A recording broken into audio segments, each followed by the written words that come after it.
Good afternoon, everyone. Weather forecaster fired for criticizing too much use of code red, people becoming desensitized to it, supporters saying, yep, just about getting ratings.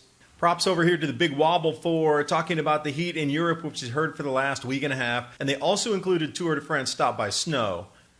And we'll see that complete flip and inversion to cold and below normal temperatures all the way down to Spain coming through the first week of August. A link sent in by a viewer of mine, July 29th, statistically the hottest day and driest in Seattle, but this year, highs in the upper 70s. Oh, look at that, hottest day ever, 2009. Wait a second, it should have been hotter this year, shouldn't it have? Warmest year ever. And the main point of the videos I do is how are our crops in the fields going to adjust to the record heat, the record cold, the record heat, the record cold, all coming within weeks of each other?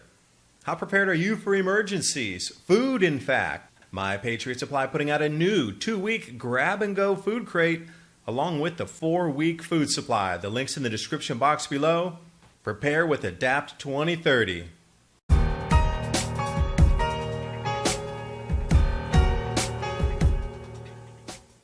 the big wobble usually focuses on heat, but this time I give them very much credit for talking about the heat wave that has swept and now has dissipated from Europe, and also included the stoppage of the Tour de France because of snow.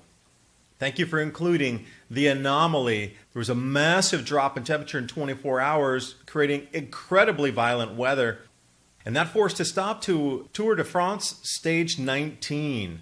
Robert Felix's site, icehnow.info, also picking it up, but he has about 7 different links in there if you want to go check out the images.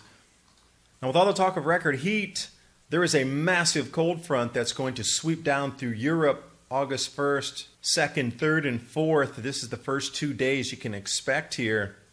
Also, another thing that the corporate media seems to overlook is if we go back to 1868, specifically we're talking about England because there was so much focus on England. Least temperatures in July 22nd in 1868 were actually warmer than what occurred over the last week in England, now known as the UK. It's interesting how these facts get missed in such a push for a narrative.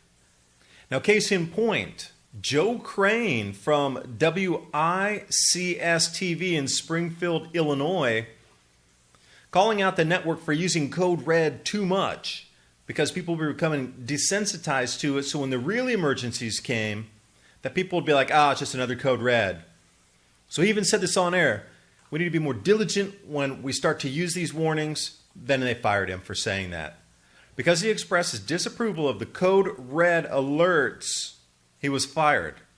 And again, how many people that believe in what they say are out there that are afraid to talk on the air like this because they will be fired or already have been? So you can see the consolidation of narrative, and whoever will parrot it continues to stay on the air.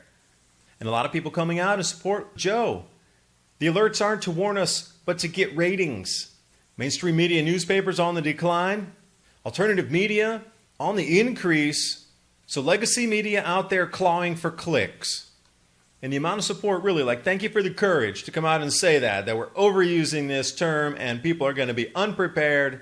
And if you read through the comments that are linked on Twitter, everybody with a sane mind is calling it for what it is. Sensationalist weather forecasts, and it keeps repeating again and again, just for ratings, just for clicks, sensationalist, sensationalism. And a point of interest, there were a handful of others that were so cynical, like, yes, you should have lost your job for saying that. You know, he was trying to warn people in earnest to keep them safe. I guess this is the world we live in today. And I want to thank Jesse for sending me this tip here.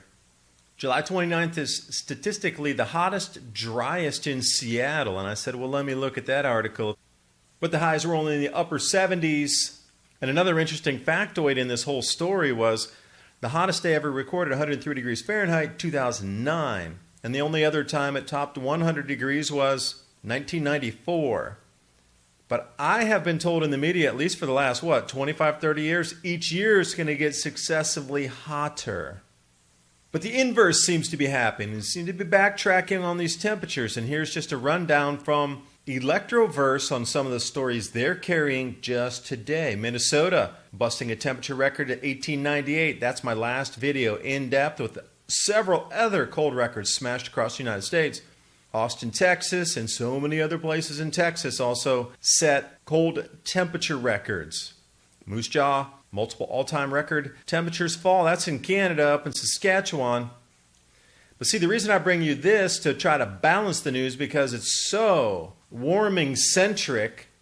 You can get 1,000 news articles about the heat, but you really need to scrape and dig to find anything on the cold in the same era.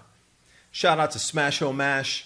You're definitely going to want to visit the channel here, space weather, climate analysis. What I like is the commentary on the ionosphere and the mapping of the discharge points. The reason I give him a shout out is he gave me a shout out, featuring one of my vids and reposting it up on Gab, where I also have a feed, gab.ai/adapt2030. Thanks for watching. Hope you got something out of the video. And if you're looking for more information on the grand solar minimum and what we can expect as a timeline moving into the food shortages, Climate Revolution, my new book, Understand, Prepare, Adapt, and Thrive. The link's below in the description box, and I'll see you next video.